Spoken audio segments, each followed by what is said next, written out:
1 minute silence. 1 minute silence, please. आप बैठो। May I have your silence, please? बैठो।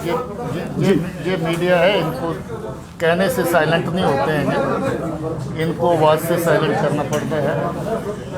भाई सब तैयार है ना? अगर आप तैयार हैं तो आपको कैमरा इधर की जगह उस तरफ करना पड़ेगा, और ये ख्याल रहे कि जो ब्रीफिंग है ये लाइव कवरेज अगर कोई कर रहा है तो लाइव कवरेज इसकी अलाउड नहीं है। आप अपना रिकॉर्ड करिए और बाद में उसको डेफर में लगाइए। लाइव कवरेज इसकी करने की ज़रूरत नहीं है। अगर कोई कर रहा है तो वो उसको बंद कर ले। और भाई यार आप लोग थोड़ा सा जरा क्या हो गया?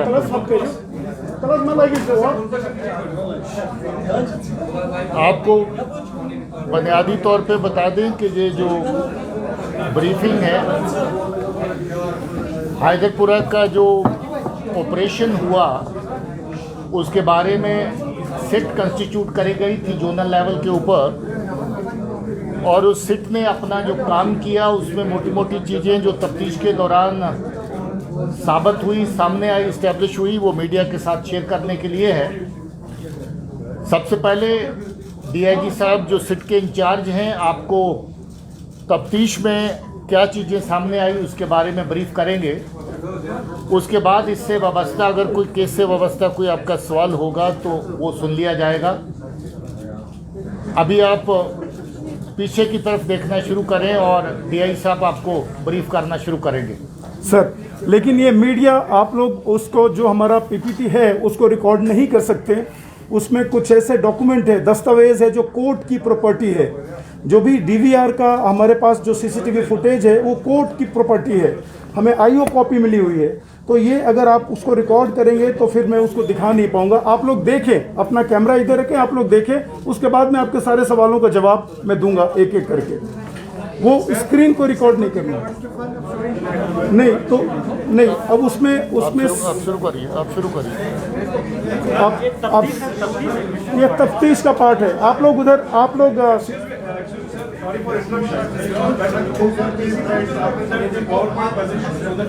No, first you have to know the facts. आप यहाँ से मेरा लाइन क्लियर करेंगे तब मैं देख पाऊंगा। मैं देख नहीं पा रहा हूँ स्क्रीन। आप भी जनाब। सबसे पहले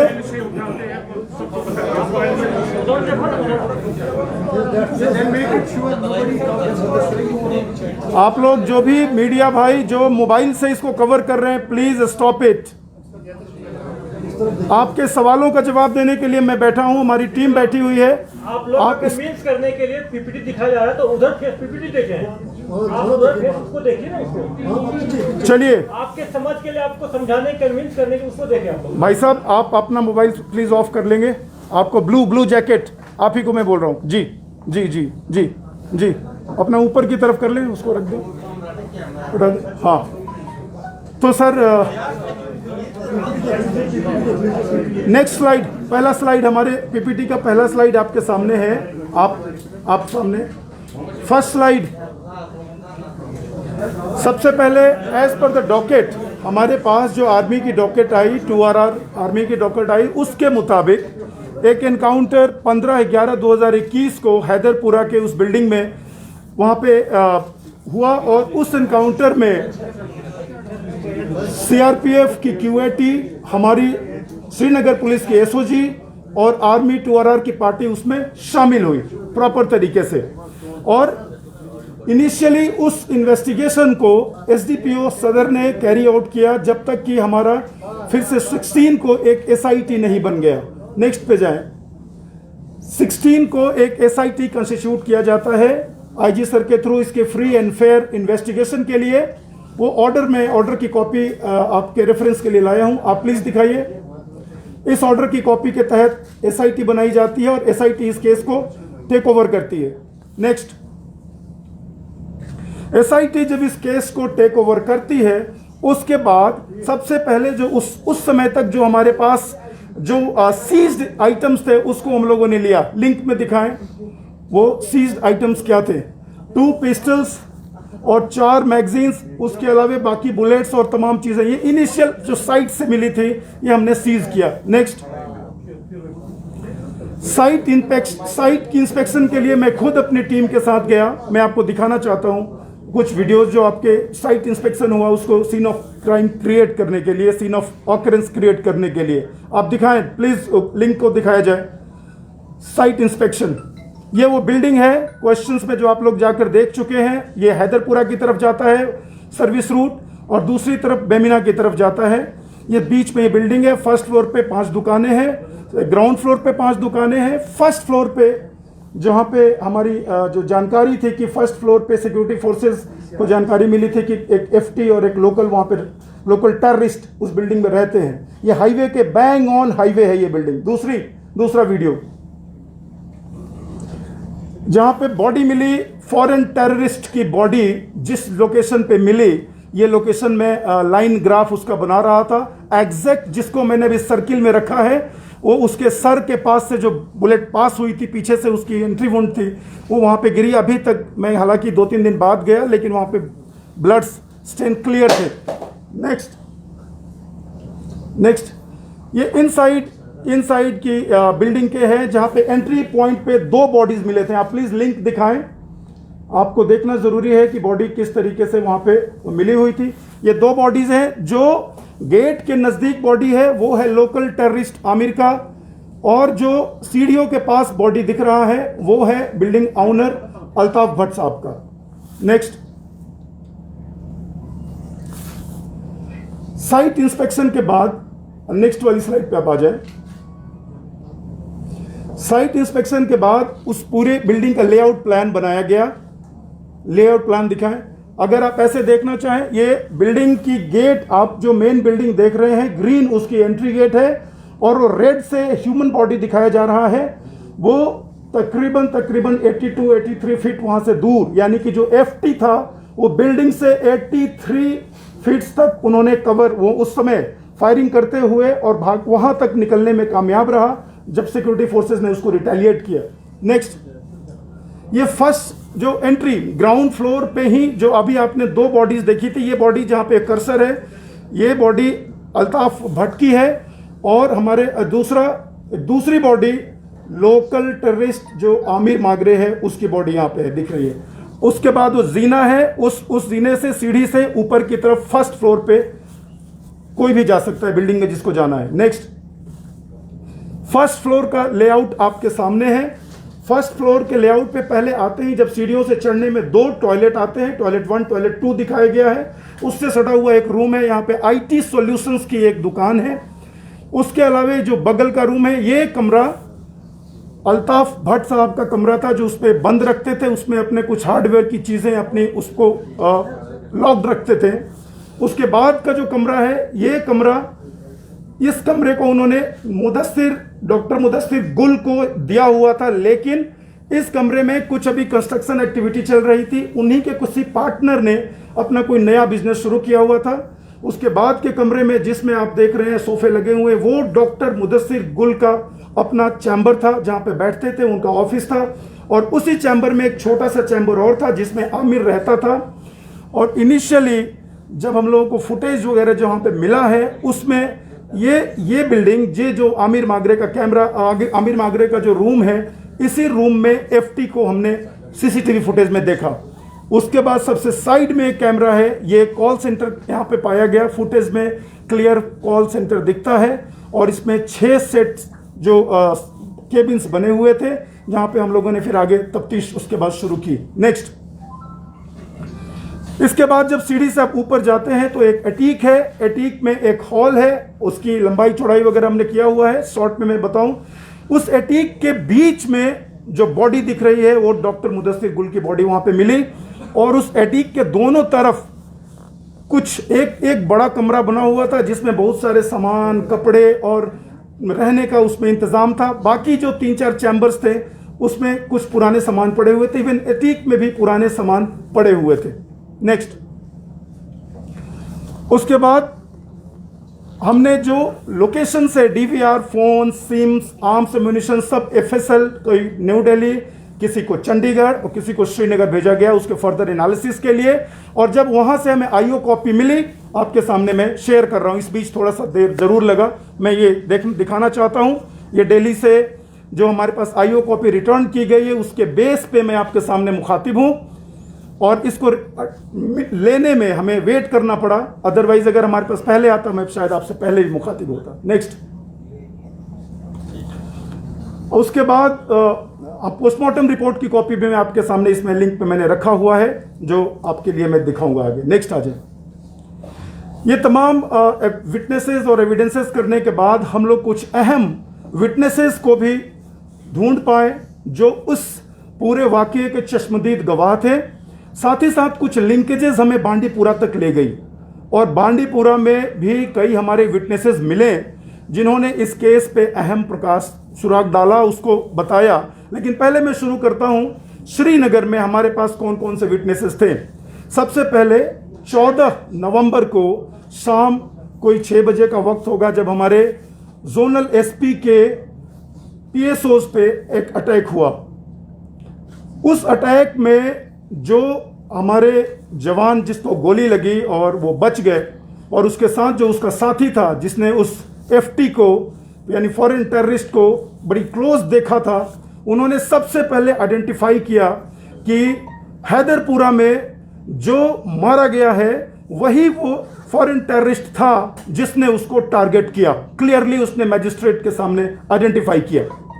उसके बाद 3 ऐसे विटनेसेस जिसको हम लोग प्रोटेक्टेड विटनेस ए, प्रोटेक्टेड विटनेस बी और प्रोटेक्टेड विटनेस सी के तौर पे दिखा रहे हैं, वो तीनों उस बिल्डिंग से और उस लोकेलिटी से डॉक्टर मुदस्सिर गुल से काफ़ी उनकी वाबस्तगी बहुत ज़्यादा है, और उन्होंने इस बात की तस्लीम किया है और उसका उन्होंने बयान भी दिया है कि उस बिल्डिंग में वही सेम वो व्यक्ति क्या पिछले 1 महीनों से रहता था। उस बिल्डिंग में कभी घूमता हुआ कोई बाहर की तरफ आता था, कभी बातचीत वैसे शांत रहता था, फ़ोन पे काफ़ी बातचीत किया करता था, और उसकी ज़बान ना तो कश्मीरी थी ना ही वो डोगरी बोल पाता था। वो उसकी ज़बान जब इन्होंने सुना उसके बेस पे इन्होंने कहा कि कोई ये बाहर का होगा, फॉरेन उसका एंगल उसको लग रहा था। इन्होंने उस फॉरेन टेररिस्ट को कई बार डॉक्टर मुदस्सिर गुल की गाड़ी में भी देखा श्रीनगर में घूमते हुए, ये भी विटनेस हमारे पास है। उसके बाद इंडिपेंडेंट विटनेसेस जो उस समय ऑपरेशन के साइट पे अवेलेबल थे, उन्होंने इस बात की गवाही दी है कि पुलिस ने किसी तरह का कोई बदसलूकी हमारे साथ नहीं किया या कोई जोर जबरदस्ती नहीं की गई है। सबके ऑडियो वीडियो स्टेटमेंट्स हमारे पास दर्ज हैं। अभी हम बांडीपुरा लिंक पे चलेंगे। जब हमें आमिर मागरे का लिंक बांडीपुरा से मिला, फिर हम लोग बांडीपुरा की तरफ हमारी टीम गई जिसे मैं लीड कर रहा था। उसमें सबसे पहले जिसे हम लोग स्टेटमेंट ऑफ प्रोटेक्टेड विटनेस 1 लिख रहे हैं, ये आमिर का बहुत ही क्लोज, बहुत ही खास था। मैं नाम डिस्क्लोज नहीं कर पाऊंगा। इसने इस बात को तस्लीम किया कि 15 तारीख को ही सुबह कोई 10 सवा 10 बजे आमिर ने फ़ोन पे एक फ़ोटो भेजा था। वो फ़ोटो में मैं आगे शेयर करूंगा। उस फोटो में आमिर अपने आप को एक पिस्टल के साथ रखे हुए है, और फोटो उसके फ़ोन पे। इसने पूछा कि ये क्यों भेजे, बोला कि मुझे भेजना नहीं था, जस्ट तुम्हें दिखाने के लिए मैंने भेजा। और उसके बाद हालांकि उसका चेहरा स्टिकर से ढका हुआ है, लेकिन जो हमारा विटनेस है वो आमिर के इतना क्लोज है लंबे समय से, वो सीधे सीधे उसकी पहचान करता है कि ये आमिर ही है। विटनेस नंबर 2, जिसे प्रोटेक्टेड विटनेस नंबर 2 कहते हैं, इन्होंने इस बात की पहचान की है कि आमिर डॉक्टर मुदस्सिर गुल के यहाँ काम किया करता था। वो बताता रहता था कि मैं किसी डॉक्टर के यहाँ काम करता हूँ, मैं किसी डॉक्टर के यहाँ काम करता हूँ। साथ ही साथ उन्होंने ये बात कही कि इन पे आमिर प्रेशर डालता था कि बांडीपुरा में मुझे एक ऐसा घर दिलवाइए जो थोड़ा सेफ हो, सिक्योर हो। आमिर बांडीपुरा में एक घर भी ढूंढ रहा था जो सेफ हो और सिक्योर हो। विटनेस प्रोटेक्टेड विटनेस नंबर 3, इन्होंने फॉरेन टेररिस्ट बिलाल भाई उर्फ सकलैन उर्फ छोटू उर्फ माज को आबिद और आज़ाद के साथ उसी घर में देखा था जिस घर में सितंबर 2021 में आबिद और आज़ाद मारे गए थे। और उन्होंने इसका बयान मजिस्ट्रेट के सामने भी देने की पेशकश की है, और वैसे तो पहचानते भी हैं, हमारे पोटेंशियल विटनेस हैं। उसके बाद आमिर के ही दोस्तों से जिन्होंने वहाँ पे पढ़ाई की थी उनके साथ उनका स्टेटमेंट लिया गया। उन्होंने कहा कि आमिर का व्यवहार जो अपने इंस्टीट्यूट में इनडिसिप्लिन बॉय की तरह हमेशा रहा, वो कभी भी समय पर छुट्टी से घर नहीं लौटा, टाइम पे जो वाबस्तगी वो जामिया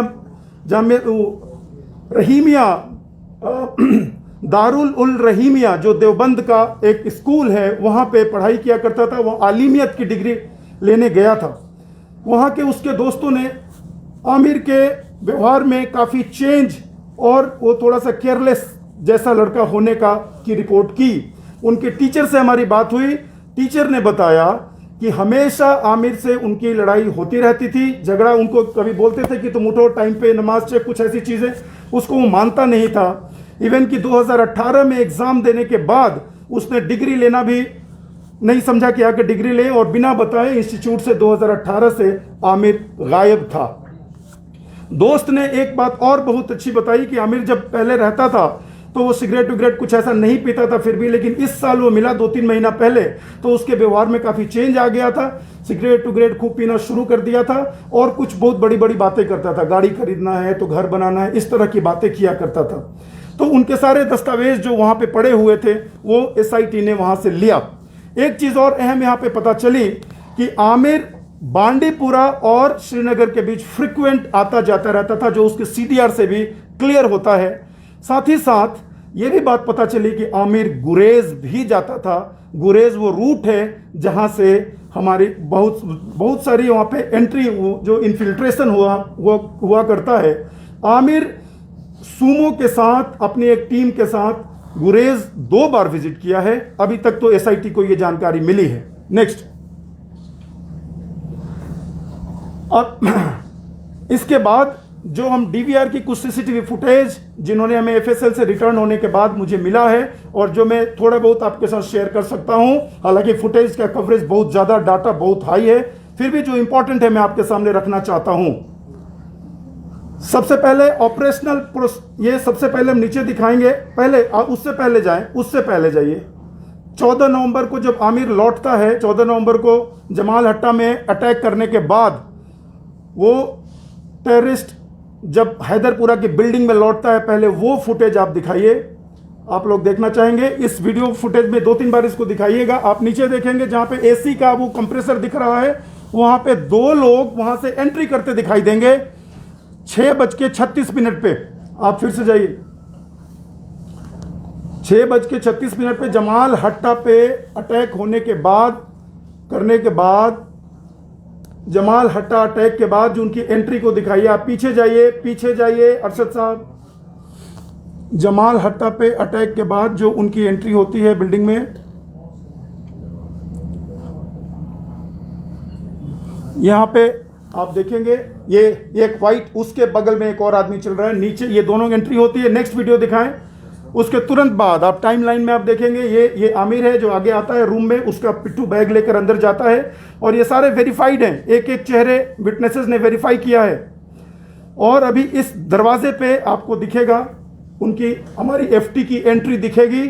ये आपकी एंट्री FT फॉरेन टेररिस्ट की एंट्री होती है। सेम ड्रेस जमाल हट्टा में भी इसी ड्रेस में इसको देखा गया था एक CCTV कैमरा के थ्रू।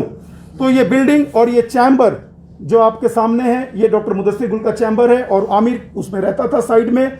और उसमें 14 की शाम को वो FT को खुद लेकर उस चैम्बर में आता है, उसका बेड आगे लगाता है।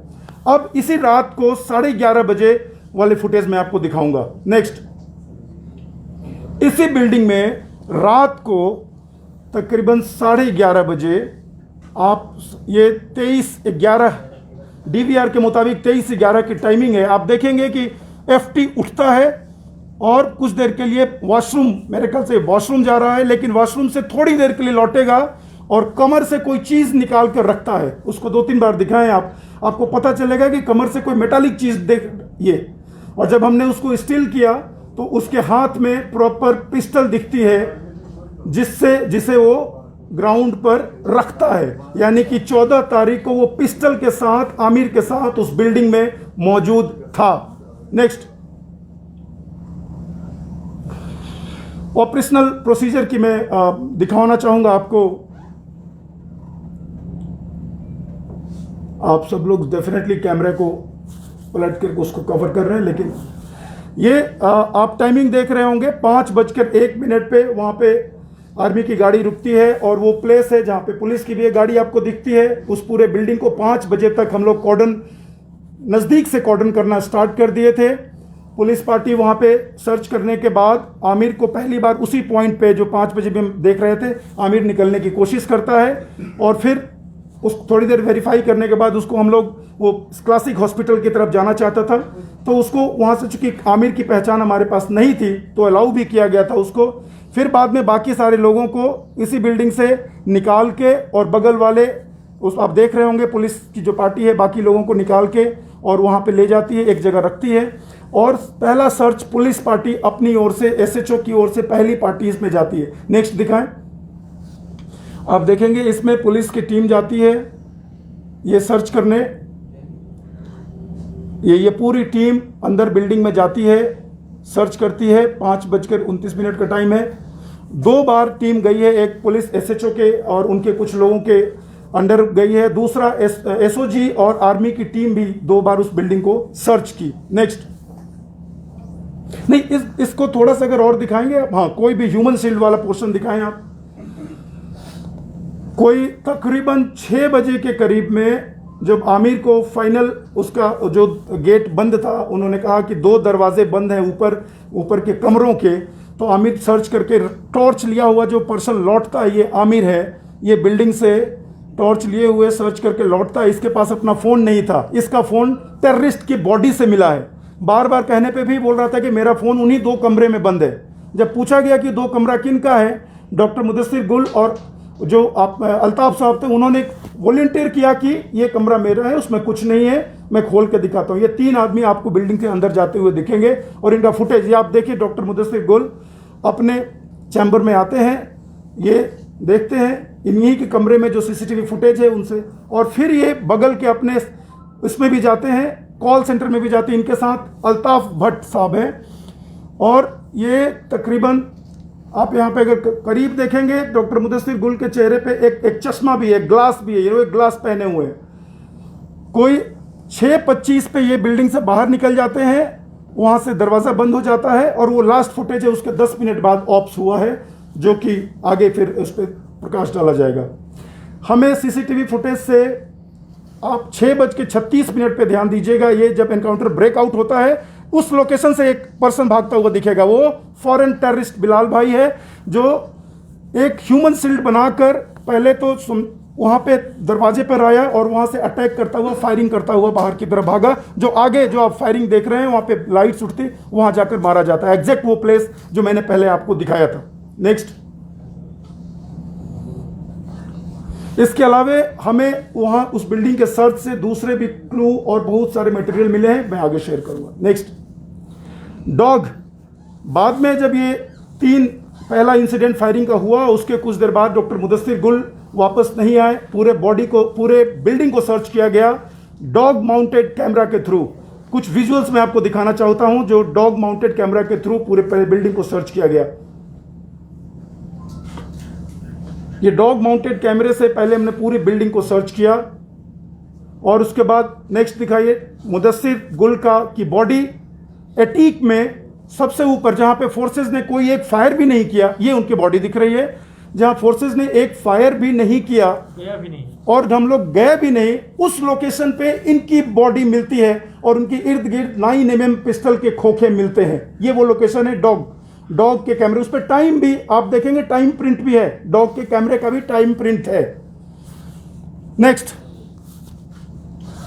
उसके बाद ये सारे लिंकेजेस मैंने आपके सामने रखना चाहूंगा। अनाउंसमेंट, अगर आप लोग इंटरेस्टेड हैं, मैंने अनाउंसमेंट उस लोकेशन पे किया गया जब वो दौर है जो 10 मिनट, यानी आपने 6:25 पे देखा लास्ट फुटेज और उसके बाद 6:36 पे ये एनकाउंटर होता है। ये डीवीआर के टाइम के मुताबिक, ये हमारे टाइम से 13 मिनट आगे है।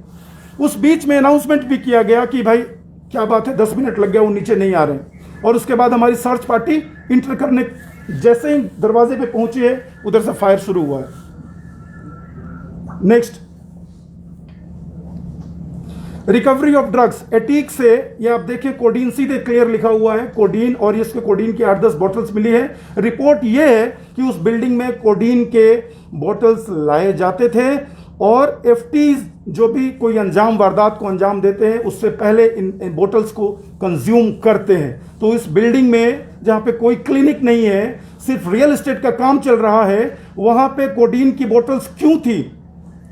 वो पूरे एक बास्केट हमने 8-10 बॉटल सीज किया है, ये आप वीडियो में देख रहे होंगे। नेक्स्ट, अदर आइटम्स जैसे कि ये जो कीज हमें मिले हैं, ये लोग अपना की दरवाजे को लेकर खोलने गए थे, वो की मिला।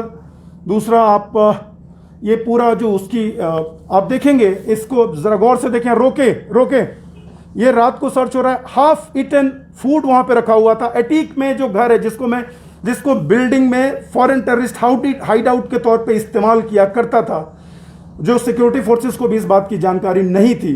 हाफ इसमें फूड जो पड़ा हुआ है, ये हाफ ईटन ताज़ा साग और सब्जी वहाँ पे उस रोज का पड़ा हुआ था। आप आगे जाएंगे, इसी टेबल पे वो ग्लासेस पड़ी हुई हैं जो मुदस्सिर गुल पहनकर बिल्डिंग की सर्च कर रहे थे। आगे आपको ग्लास भी, इसमें उनका चश्मा दिखेगा जिसको वो जब सर्च करने के दौरान वो पहने हुए थे और बॉडी के पास उनका चश्मा नहीं मिला, उनका चश्मा यहाँ पड़ा हुआ था। यानी कि वो नीचे से बिना किसी के बताए खुद रिस्क लेकर इस कमरे तक पहुंच गए थे। हाँ, इस टेबल पे ये आप लोग चश्मा देख रहे होंगे, इस टेबल पे उनका वही चश्मा जिसको पहन के वो सर्च कर रहे थे, वो यहां से मिला, उनकी बॉडी के पास से नहीं मिला। Next, footage of illegal call centres आप लोगों ने देखा भी होगा पहले, लेकिन मैं दोबारा दिखाना चाहता हूं। किसी भी डॉक्यूमेंट, किसी भी दस्तावेज, इनके सारे बिजनेस पार्टनर्स को पुलिस 2 बार राइटिंग में रिक्वेस्ट कर चुकी है। कोई भी दस्तावेज जो लीगल दस्तावेज, परमिशन, किसी तरह का अभी तक कुछ भी हमें अवेलेबल नहीं करवाया गया है। और ये जो one hidden room at attic where suspicious material recovered, मुझे यहाँ से बर्फ के दस्ताने, बर्फ के जूते, और जैसा कि एक बार क्लेम भी हुआ आया है कि रामबन की कोई आमिर की सिस्टर है, वो बोलती कि मैं यहाँ रहती थी तो मेरा सामान पड़ा हुआ था, लेकिन कोई 2 आदमी का सामान, रहने का सामान पड़ा हुआ, और इतना सामान पड़ा हुआ। आप लोग देख ले, क्या इतना जितना सामान, 4-4 सेट खाना बनाने वाला और तमाम चीज़ें, वो कोई 2 आदमी का तो हो नहीं सकता था। डेफिनेटली इसका मिसयूज हाइड आउट के तौर पे किया जा रहा था। एसआईटी को अभी तक ये इसका सुराग मिले हैं। नेक्स्ट, चारों ही बॉडी का पोस्टमार्टम रिपोर्ट आपके सामने है। हम लोग बॉडी ए से शुरू करेंगे, और डॉक्टर्स इस पे क्लियरली लिखता है कि चारों ही डेथ गोली लगने की वजह से, फायर इंजरी की वजह से, फायर आर्म इंजरी की वजह से हुई है। एसआईटी ने सब्सिडियरी क्वेश्चन डॉक्टर से पूछा कि क्या उनकी बॉडी पे फायर आर्म के अलावे ब्लंट इंजरी भी मिली है, और डॉक्टर ने अपने सब्सिडियरी जवाब में एसआईटी को क्लियर बताया है कि उनकी बॉडी पे लेसेरेशन जरूर है, जो कि गिरने से या गोलियों के कहीं साइड से निकल जाने से, लेकिन ब्लंट इंजरी या ब्लंट मार्क उनकी बॉडी पे नहीं मिला है।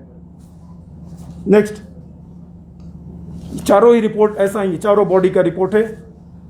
नेक्स्ट, पीछे नेक्स्ट स्लाइड पे है। इसके बाद 2 अहम एक्यूज्ड, जमाल हट्टा इंसिडेंट में 2 एक्यूज्ड गिरफ्तार की पुलिस।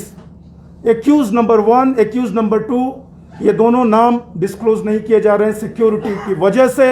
इन्होंने तस्लीम किया है, इन्होंने कन्फेशनल स्टेटमेंट दिया है।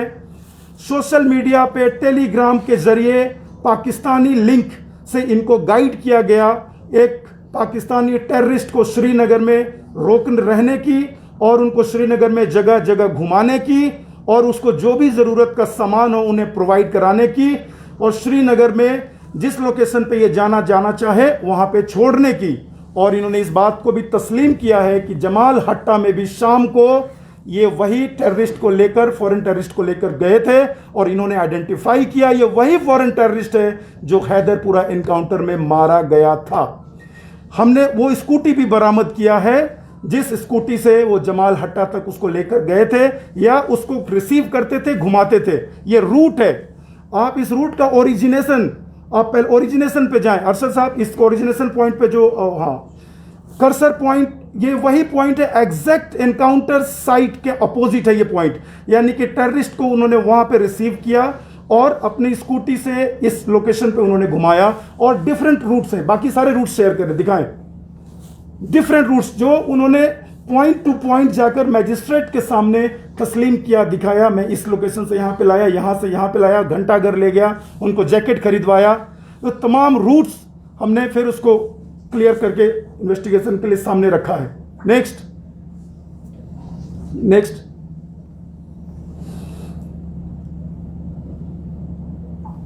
दो एक्यूज के कन्फेशनल स्टेटमेंट के बाद मैं सीडीआर की डिटेल में आपको दिखाना चाहूंगा।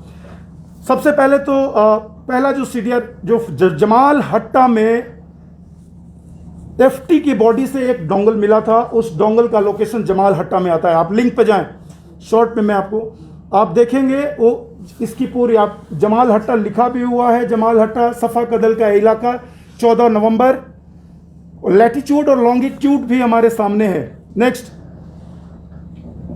ये सेम लोकेशन, दूसरे पॉइंट पे आए, वो सेम डिवाइस 14 की शाम को उसी हैदरपुरा एनकाउंटर वाले साइट में भी, घर में भी पाया गया है। उसके बाद ये नीचे जो पीले कलर से हाईलाइटेड हैं, ये उसी बिल्डिंग का लैट एंड लॉन्ग है, लैटिट्यूड लॉन्गिट्यूड है, यानी सेम डिवाइस जमाल हट्टा में वो फायरिंग साइट पे थी, उसके कुछ ही घंटे बाद, थोड़ी देर बाद उस बिल्डिंग में थी।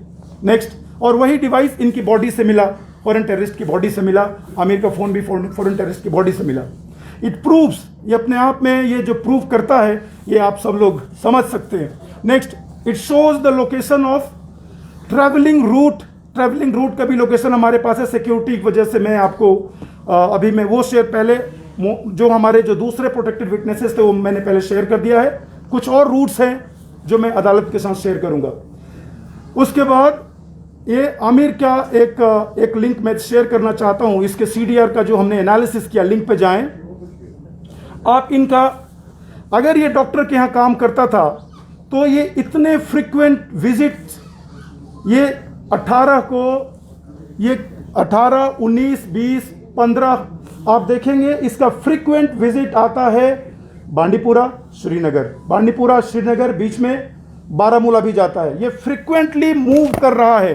एक पर्सन जो केयर टेकर के तौर पे बिल्डिंग में काम कर रहा है, डॉक्टर मुदस्सिर गुल का बांडीपुरा से कोई काम ही नहीं है, वो 2008 से बांडीपुरा से भागा हुआ है, उसको इतनी बार बांडीपुरा जाने की नौबत जरूरत क्या थी। Next, it also prove the existence of FT. Aamir के साथ और मुदस्सिर गुल और एफटी का लोकेशन एक ही बिल्डिंग में एक साथ सीडीआर का क्लियर लोकेशन आता है। नेक्स्ट, अब मैं इसके बाद एक जो छोटा सा, हमारी जो एसआईटी ने अभी तक तहकीकात के बाद जो एफटी की पहचान कर पाई और उसका जो ग्राफ हमारे सामने है, ये एफटी सकलेन भाई, छोटू भाई, बिलाल भाई, ये टेलीग्राम पे बिलाल 99 के तौर पे इसका चलता था, अपना जो आईडी था बिलाल 99 के तौर पे चलता था। और ये सकलेन भाई 2019 में हमारे यहाँ यानी कि बांडीपुरा गुरेज के रास्ते आज़ाद के साथ, आबिद के साथ ही इन्फिल्ट्रेट करता है। बाद में आज़ाद भी इसको ज्वाइन करता है, और जब इसकी सितंबर 2021 में आबिद और आज़ाद की ऑपरेशन में वहाँ पे एक जब वो हलाक हो जाते हैं, उसके बाद से ये श्रीनगर की तरफ अपना बेस शिफ्ट करने की सोचता है। और हमारे विटनेसेस ने यह भी बताया कि पाक से उसके पास ये भी इंस्ट्रक्शन था कि जब हमारे वीवीआईपी की विजिट हो रही थी, उस विजिट को भी अनस्टेबल करने की साजिश के तहत इसको श्रीनगर भेजा गया था। और चूंकि इसका अपना आदमी आमिर श्रीनगर में एक अच्छे लोकेशन पे रहता था, उसने इसको यहाँ तक लाने में पूरी तरह फैसिलिटेट किया। नेक्स्ट, ये वो फोटो है जो आप किनारे देख रहे हैं। ये फोटोग्राफ अर्ली मॉर्निंग 15 तारीख को पिस्टल के साथ ये आमिर ने अपने बहुत ही क्लोज किसी को शेयर किया है, जिसने इसकी पहचान भी की है और आमिर के अकाउंट से आया है। ये भी हमारे टेक्निकल डिटेल से सामने आ जाता है।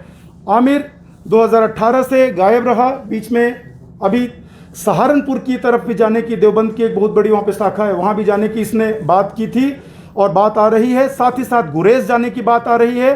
और पैसे जगह जगह देना लेने का भी कई सारे डिटेल हैं जो स्टिल अभी ज़ेरे तहकीकात है। नेक्स्ट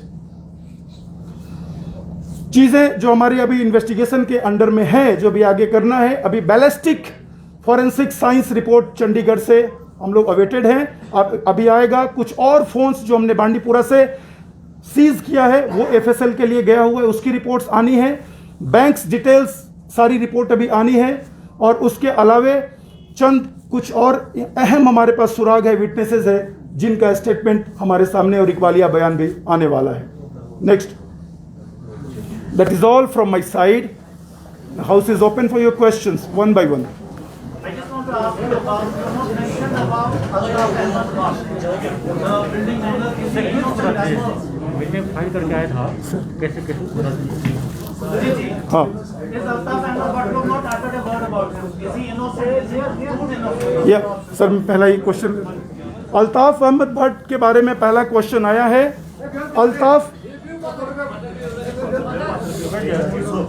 अल्ताफ अहमद भट्ट जो बिल्डिंग के मालिक थे, अल्ताफ अहमद भट्ट की फैमिली को हम लोगों ने इनिशियल क्वेश्चन भेजा कि आप हमें उस बिल्डिंग में ये सारी एक्टिविटीज चल रही थी, कौन रेंट पे था, क्या रेंट डीड है, आपको कमर्शियल एक्टिविटी चलाने की कहाँ से परमिशन मिला है, अगर आपने रेंट डीड की है तो पुलिस का वेरिफिकेशन हुआ है या नहीं हुआ है, या फिर अगर आपने किसी से रेंट लेते थे तो किस चैनल से होता था। तो उसके जवाब में एक या दो ऐसे कागजात आए हैं जो इन्वेस्टिगेशन के क्वेश्चंस को का जवाब नहीं दे पाते हैं। हमने इनिशियल दूसरा भी सेट ऑफ क्वेश्चन उनको फिर से बोला है कि कोई और भी उनके पास दस्तावेज हो। As of now doctor Altaf Bhat की फैमिली हमें ये प्रूव नहीं कर पाई है कि बिल्डिंग में कौन था, कौन रेंटर था, क्यों दिया, और उनकी ये जिम्मेदारी बनती है। एसआईटी के पास जैसे जैसे फैक्ट आएगा हम उस फैक्ट के बेस पे ही आपको बोलेंगे। हम उनके जवाब का और इंतजार कर, शायद वो उधर से और कोई जवाब दे दे, लेकिन ये उनकी जिम्मेदारी जरूर है। जो ग्राउंड फ्लोर पे 5 दुकान के साथ रहता है, उसकी बिल्डिंग के ऊपर कौन रहता है वो जाने, बताए, वेरीफाई करे, और अगर कोई रहता भी है तो लीगली रहे।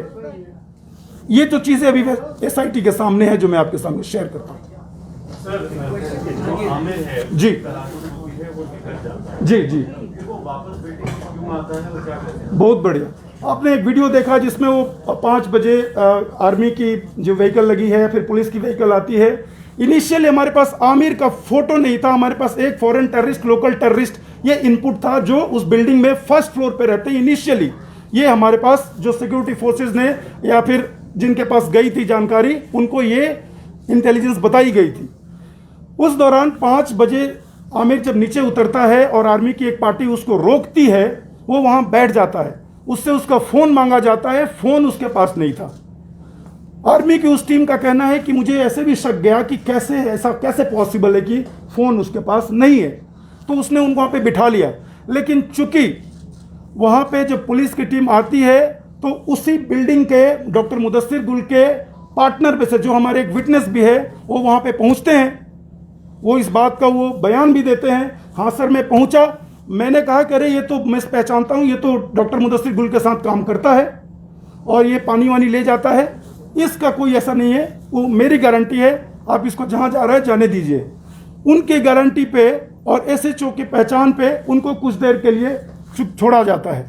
अब आधे घंटे बाद तकरीबन 6 बजे तक जब पुलिस की एक पार्टी पहले सर्च कर लेती है बिल्डिंग को, उनको 2 कमरे बंद नजर आते हैं, आर्मी की पार्टी जाती है वो सर्च करती है, 2 कमरे बंद नजर आते हैं। हुआ कि ये कमरा खोलेगा कौन, तो बात आई कि आमिर ने ही यही उस बिल्डिंग का केयर टेकर है, उसको बुलाया जाए।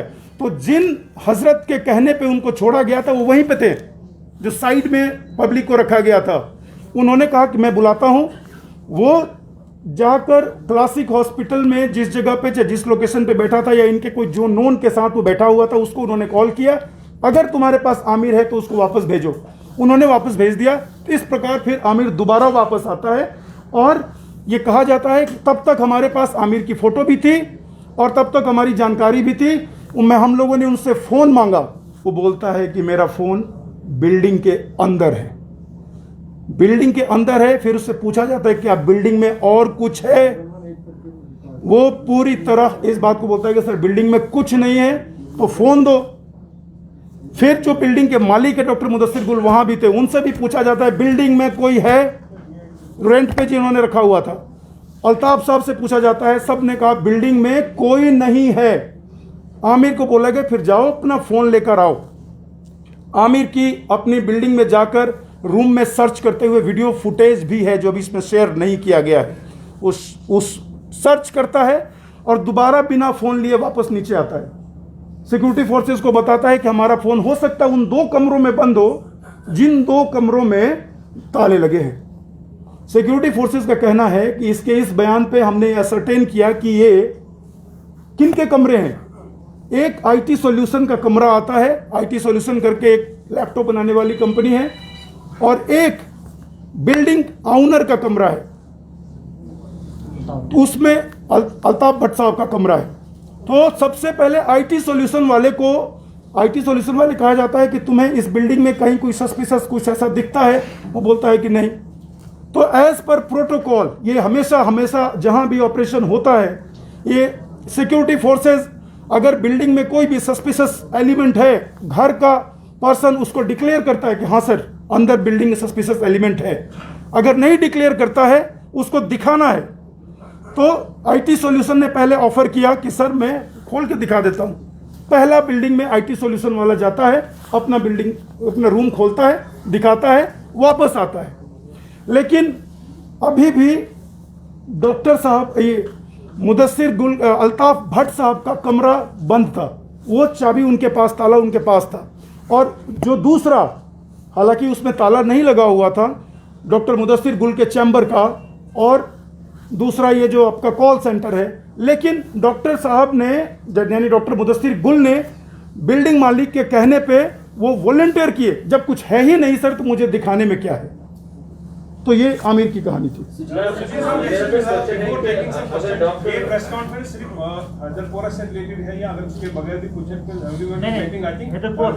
ये हैदर सर ने ही परमिट किया मुझे ना, हैदरपुरा।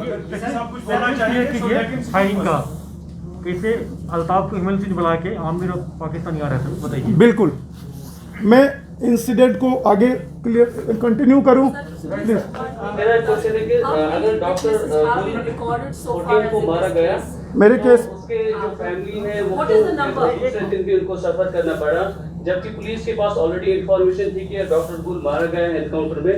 तो फिर पुलिस ने क्यों डिक्लेयर, उनको फिर दूसरे दिन भी घुमाया पुलिस ने, फिर पीसीआर में वहां लेके आए और उसके बाद फिर उनकी आइडेंटिफिकेशन हुई कि डॉक्टर गुल एक ओजीडब्ल्यू है, जबकि पुलिस की तरफ से पहला ये आया कि वो ओजीडब्ल्यू है।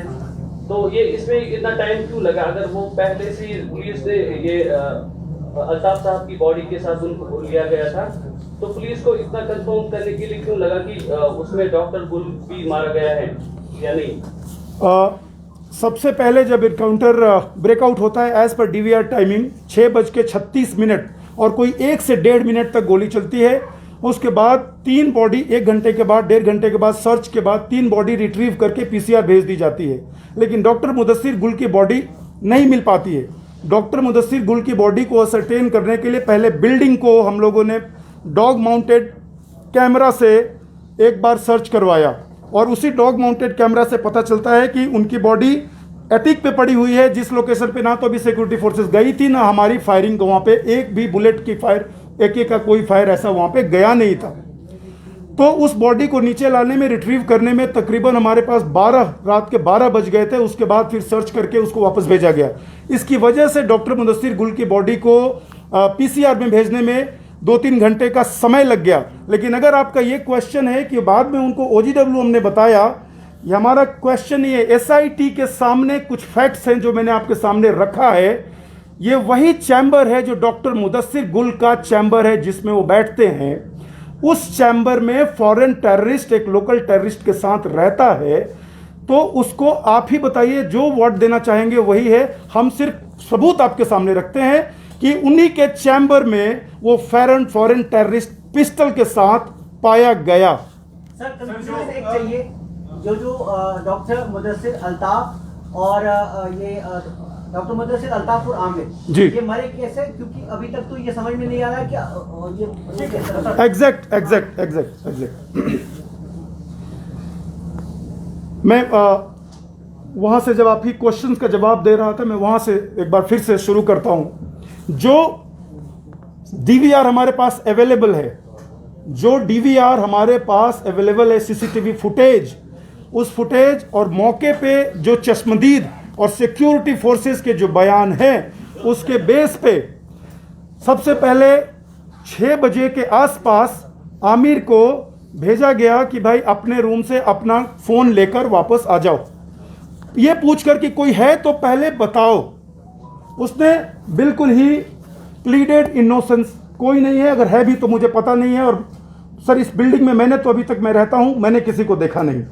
जबकि उसको पता था, क्योंकि वो तो चलाता था और ऐसे अहम सुराग सबूत मिले हैं उन दोनों के साथ होने का, उसके बावजूद उसने झूठ बोला। और वो दिखाने के लिए कि अंदर कोई नहीं है, वो जाता है और थोड़ा सा सर्च करने का एक ड्रामा ही कहेंगे, या फिर सर्च करता है और वापस आता है कि मेरा फ़ोन नहीं मिला। फर्स्ट फ्लोर से वापस आता है, कोई 2 से 3 मिनट का 2 मिनट के अंदर सर्च करता है, चूंकि सीढ़ी है, गया सर्च किया, वापस आ गया। 2 रूम पे बात आ गई कि 2 रूम बंद है। आईटी सॉल्यूशन वाले ने अपना रूम खोल दिया। अल्ताफ भट्ट साहब के रूम का चाबी अल्ताफ भट्ट साहब के थी, ही वॉलंटियर्ड। हमने उनको बोला कि क्या आपको भी कोई शक है? इन्हें भी बोला कि नहीं सर, इस बिल्डिंग में कोई ऐसा है ही नहीं, मैं चल के दिखाता हूं। उसने डॉक्टर गुल को भी बोला चलो यार। इन्होंने किसी तरह का कोई शक जाहिर नहीं किया कि बिल्डिंग में कोई हो भी सकता है। न इन्होंने सिक्योरिटी फोर्सेस से किसी तरह की मदद मांगी कि आप मुझे, हो सकता है कि सर इसमें हो, मुझे बीपी वगैरह पहना दीजिए, मुझे कुछ ये कर लीजिए, मुझे डर है कि हो सकता है कोई हो। इवन सिक्योरिटी फोर्सेस वहां कॉर्डन में बैठी हुई है, तब भी दे वर सो श्योर कि बिल्डिंग में कुछ नहीं है। दे वॉलंटियर्ड, अंदर की तरफ जाते हैं। आपने वो फुटेज देखा, 6:26 तक, यानी 6:25 पे कॉल सेंटर का गेट बंद हो जाता है। और वो हमारा लास्ट फुटेज है जिसमें डॉक्टर मुदस्सिर गुल और अल्ताफ भट्ट साहब साथ में दिखे हैं। 6:26 पे दरवाजा बंद होता है, लास्ट फुटेज, और 6:36 पे फॉरेन टेररिस्ट उस बिल्डिंग से भागता हुआ दिखा है, और जो आगे जाकर उसको गोली लगी है। 10 मिनट की क्या कहानी है। हालांकि अंदर किसी ने देखा नहीं, कोई चश्मदीद नहीं था, और कैमरे भी कमरे के अंदर थे, रूम के अंदर थे। लेकिन जो कहानी अभी हालात से, और जो हमने वहां पे जाकर वहां पे सर्वे करके देखा, वो आपके सामने ऐसे बनता है। आपने देखा कि मुदस्सिर गुल साहब का जो चश्मा है वो हाइड आउट के टेबल पे पड़ा हुआ था। इट मीन्स दरवाजा बंद होने के बाद डॉक्टर मुदस्सिर गुल, जिनको पता था कि इस बिल्डिंग में कोई है, वो उस हाइड आउट तक पहुंचते हैं, चश्मा खोलते हैं, वहां बैठते हैं। वहां पे एक पर्सन पहले से था, क्योंकि हाफ ईटन फूड वहां पे रखा हुआ था। उनके बीच क्या तशद्दुद होती है, क्या बातचीत होती है, जब ऐसा लगता है कि उन दोनों के बीच कुछ तकरार हुई और फॉरेन टेररिस्ट को ये बाहर से आदेश आया कि इसी ने शायद ये ऑपरेशन करवाया हो। इस शक के बिना पे उसने सबसे पहले डॉक्टर मुदस्सिर गुल को एटीक में मारा। ये एफटी, अभी हमारी एसआईटी हालात के जो भी हमारे पास सबूत है उसके बेस पे ये बोल रही है, क्योंकि उनकी बॉडी एटीक के बीच में गिरी है। ऐसा भी नहीं है कि वो तैयार था, जैसे ही कोई गेट से आए उसको मार देगा, तो उनकी बॉडी गेट पे मिलनी चाहिए थी, या फिर वो हाइड आउट के अंदर बैठा हुआ है, हाइड आउट में ही मार दिया, नहीं था। वो बीच में, एटीक के लगभग बीच में उनकी बॉडी मिली है। इट मीन्स रूम से बाहर जाते हुए उनको टारगेट किया गया। और ठीक 6:36 माने डीवीआर के मुताबिक, और कुछ सेकंड के बाद हमने पहले 2 फायर एटीक से, सिक्योरिटी फोर्सेस के मुताबिक पहले 2 फायर एटीक में सुनाई दिए। ये वही फायर थे, पिस्टल फायर, क्योंकि उनकी बॉडी के पास पिस्टल के ही बुलेट्स खोखे मिले थे। ये वही फायर थे जिसमें फॉरेन टेररिस्ट ने डॉक्टर मुदस्सिर गुल को टारगेट किया, मारा। उसके बाद वो नीचे आता है, या फिर आमिर और जो हमारे अल्ताफ साहब, अगर ये उसी बीच वाले फ्लोर पे हैं जो हमारे बिल्डिंग ऑनर हैं, तो आमिर चूंकि अभी तो एक्सपोज हो गया और उन्होंने फायर भी कर दिया, और ये टेररिस्ट आमिर के साथ डॉक्टर अल्ताफ भट्ट साहब को, बिल्डिंग ओनर को ह्यूमन शील्ड बनाने की कोशिश करता है। वो कैसे प्रूव होता है? आपको मैंने एक वीडियो दिखाया जिसमें सीढ़ी के पास अल्ताफ भट्ट की बॉडी है, उसके आगे आमिर की बॉडी है और एफटी की बॉडी वहां से आगे निकलकर रोड के पास पड़ी हुई है, कोई 83 फीट दूर। अगर कोई दो पर्सन एक ह्यूमन शील्ड लेकर आएगा तो पहला फायर करते हुए जब वो निकलने की कोशिश करते हैं, पहला फायर जिसको लगेगा वो वहीं गिर जाएगा। अल्ताफ भट्ट को पहला फायर लगा और वो वहीं पे गिर गया। इनिशियल फायर उन्होंने अपने ऊपर लिया, जिसकी वजह से सबसे पहले एफटी बाहर निकलने में कामयाब हुआ और आमिर भी कुछ आगे निकलने में कामयाब हुआ। एफटी आगे मारा गया, आमिर थोड़ा सा गेट से ही आगे मारा गया। ये बताता है, ये सीक्वेंस बताता है कि उन लोगों ने पहले डॉक्टर को ऊपर मारा और अल्ताफ भट्ट साहब को ह्यूमन शील्ड के तौर पे इस्तेमाल किया। सुजीत जी, आमिर के साथ पिस्टल मिला। यस, मेरा सवाल ये आमिर और एफटी दोनों के साथ में, मैंने आपको पहले ही सीजर चीजें जो दिखाई हैं उसमें पिस्टल मिला है दोनों के हाथ में। और रिपोर्टेडली ये पिस्टल गैंग था बांडीपुरा में भी, जो एक अटैक हुआ था वसीम वारी साहब के घर पे, वहां से ट्रेसेस शुरू होते हैं और इस एफटी का हाथ उसमें भी था पिस्टल किलिंग में। तो ये पिस्टल गैंग था और आमिर के पास भी उन्होंने हाथ में पिस्टल, जब वो अंदर गया उसने एक पिस्टल उसको भी ठम।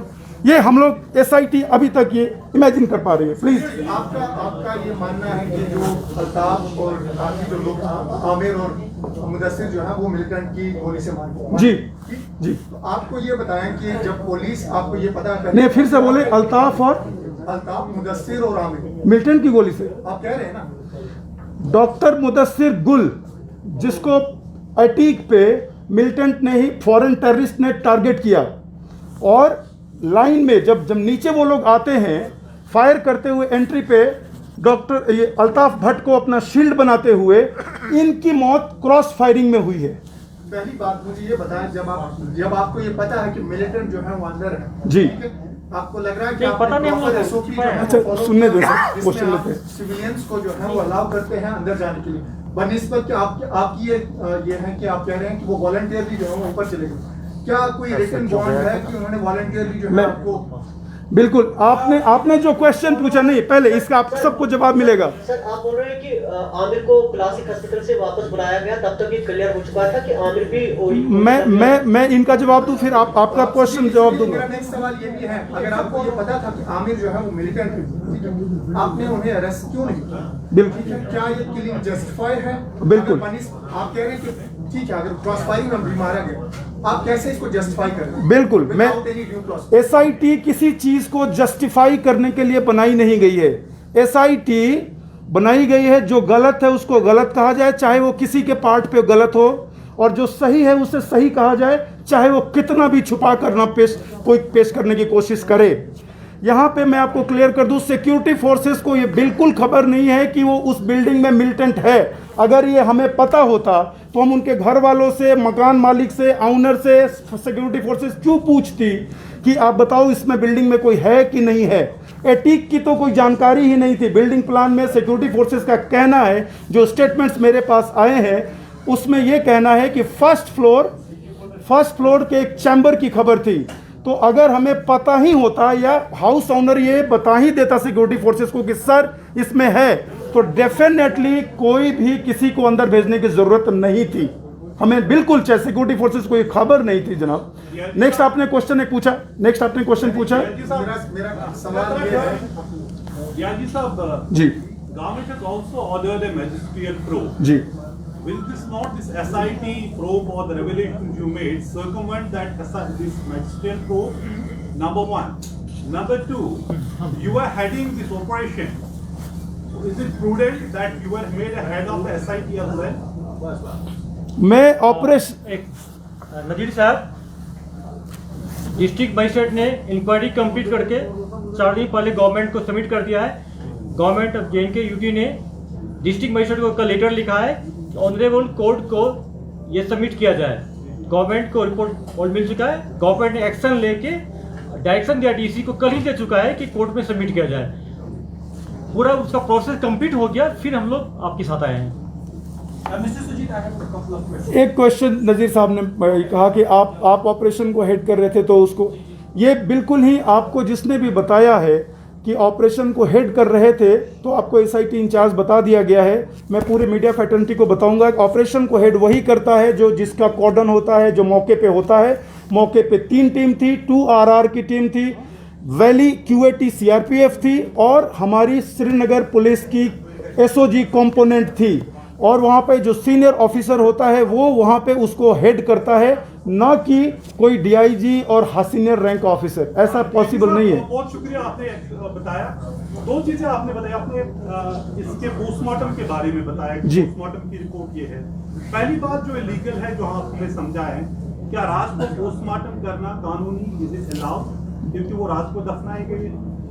और दूसरी बात जो आपने बताया कि SIT में so was this operation not being headed और supervised by senior officers. Latest जो लीगल गाइडेंस है, ऑर्डर है, उसमें रात में ही पोस्टमार्टम होता है, ये लीगली होता है। उसमें अगर लाइटिंग की व्यवस्था हॉस्पिटल में हो तो सुप्रीम कोर्ट ने ये ऑर्डर किया है कि आप पोस्टमार्टम कर सकते हैं। और ओवरऑल अगर ऑपरेशन देखा जाए, जो ग्राउंड पे ऑपरेशन किया जाता है, सुपरविजन तो डेफिनेटली सीनियर ऑफिसर्स की होती है। इसका मतलब ये तो नहीं है ना कि ग्राउंड ऑफिसर्स को उसका क्रेडिट ना दिया जाए, जिन्होंने इतनी मेहनत करके एक फॉरेन टेररिस्ट, लोकल टेररिस्ट को मारा। सुपरविजन तो डेफिनेटली होता है। जैसे आप लोग रिपोर्ट बना रहे हैं, डेफिनेटली आपके हेडक्वार्टर का सुपरविजन है, लेकिन आप मेहनत कर रहे हैं, क्रेडिट तो आपको मिलेगा। लास्ट टाइम IG साहब ने बोला था कि ये जो अल्ताफ साहब को अगर गोली लगी है बड़ी वाली, क्योंकि उनके पास तो पिस्टल था, if the fire is from AK, that means the bullet is from police force. जी। उस पे कुछ रिपोर्ट आई है, ballistic report, what does it say? जी। अल्ताफ भट्ट को जो बुलेट्स लगे हैं वो AK के भी फायर हैं, जो क्रॉस फायरिंग में वो गए हैं। मैं तो बोल रहा हूँ, उन्होंने ह्यूमन शील्ड के तौर पे टेररिस्ट ने उनको इस्तेमाल किया। मैंने आपको वीडियो दिखाया। बिल्कुल। Sujit sir ji. Is police still considering other 3 except this FT as OGWs after this investigation, and what the regulation police has made so far? आपने बहुत अच्छा एक वर्ड यूज किया, स्टिल। तो स्टिल में सबसे बेहतरीन मैं चीज आपके सामने बोलूँगा कि case investigation is still going on. तो मेरे कंसिडरेशन से कोई फर्क नहीं पड़ेगा, फैक्ट से फर्क पड़ेगा। I will be really grateful अगर आपके पास कोई ऐसा विटनेस है, कोई चीजें आ जाए, तो still I am open, SIT is still open. Sir, how many witnesses have you reported so far in this case? मेरे ख्याल से अभी मेरे पास 25 से 20 से 25 के बीच में विटनेसेस है। एग्जैक्ट काउंट में भूल गया, security forces, civilian, Bandipora, Srinagar और सबको मिला दिया जाए तो 20 से ऊपर विटनेसेस हैं, जिसमें कम से कम 6 विटनेसेस का मजिस्ट्रेट के सामने बयान और आइडेंटिफिकेशन परेड भी हो चुका है।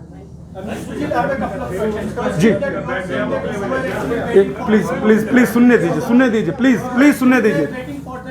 Rather than you didn't break the law, you waited for the keys. Second, Amir was in the hospital for 30 minutes. First question, why didn't he run away when he knew that it was about the court? Second question is, as per eyewitnesses, they are saying कि अल्ताफ साहब को 3 बार ऊपर चढ़ाया था, 2 बार वो वापस आए, तीसरी बार he put along with the mudassir with him, and third time he didn't come. Is it so? दोनों प्रश्न का जवाब मैं देता हूं। बिल्कुल, आमिर इसलिए नहीं भागा क्योंकि आमिर को जिसने उस स्पॉट से छुड़ाया था वो हमारे पास खड़ा था। मैंने आपको पहले बताया कि वो डॉक्टर मुदस्सिर गुल का क्लोज एसोसिएट था और वो हमारे पास खड़ा था। उसके कहने पे हमने उसको छोड़ा था। वो एग्जैक्ट बोला कि तुम कहाँ जा सकते हो, और उसके साथ एक आदमी भी था ताकि जब ज़रूरत पड़े वो बुला ले। एग्जैक्ट वही हुआ। जब हमें बुलाने की नौबत आई कि उनको बुलाया जाए, वो बुलाया, और वो पर्सन उस बिल्डिंग में काम करता था, वो कहाँ जाता, इसलिए आमिर वहाँ से नहीं गया। दूसरा क्वेश्चन आपका है, प्लीज़, क्या दूसरा question? Rather than breaking the law, why did you wait for the keys? And second was Altaf Saab used ties to go upstairs.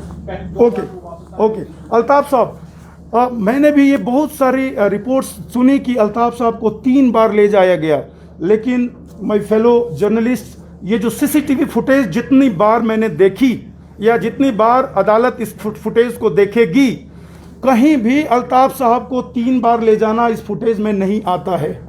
दूसरी बात, हाँ, सिविलियन 3-4 बार ज़रूर गए, जैसे कि एक बार आमिर FT IT सॉल्यूशन वाले एक बार गया, उसके बाद आमिर, अल्ताफ साहब और फिर मुदस्सिर भट्ट, डॉक्टर मुदस्सिर गुल, ये लोग एक साथ गए, तो सिविलियन 3-4 बार ज़रूर गए।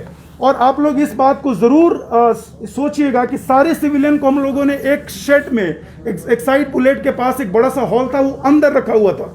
तो कोई आदमी बाहर भी निकलता था ना, उनको लगता था कि बिल्डिंग में ही गया है, कोई रोड पे नहीं है। ये सीसीटीवी फुटेज दिख रहा है, जैसा देख रहा हो कि हाँ गया, बिल्डिंग में गया, अंदर आया, ऐसा कोई नहीं। जो भी एक सिविलियन थोड़ा सा बाहर भी आया, उनको लगता था कि इनको अंदर ले जाया गया, जबकि सीसीटीवी फुटेज इस बात को सपोर्ट नहीं करती है। रादर इस थर्ड आपके क्वेश्चन को हमने यानी जो सिक्योरिटी फोर्सेस वहाँ पे है, उन्होंने ताला तोड़ने का ये क्यों नहीं किया? क्योंकि वहाँ पे ऑनर ने खुद वॉलेंटियर किया कि मेरे पास चाबी है, मैं खोल के दिखा दूंगा, कोई शक ही नहीं है, तो क्यों ताला तोड़े? डीजीपी साहब, मेरा आपसे एक सवाल है। आप बहुत पूछ लिया, दूसरे को करो। में जो है इन्वेस्टिगेशन जो आपने बहुत क्वेश्चन पूछ लिया। है, ये सवाल है कि सोपोर में 2020 में एक court and court custodial death हुई थी, ठीक है, अभी तक फैमिली को जो है पोस्टमार्टम भी नहीं किया गया, और उस इन्वेस्टिगेशन का क्या ये पीसी है हैदरपुरा एनकाउंटर रिलेटेड, बाकी बात प्लीज आप अभी हैदरपुरा एनकाउंटर पे ही क्वेश्चन रखें। और अभी मैं आपके सामने एज ए SIT इंचार्ज आपके सामने हूं। अगर आप इस क्वेश्चन से मुतमीन हैं, फिर हम लोग इसको कंक्लूड करेंगे। Thank you very much. Sir last में मेरा एक क्वेश्चन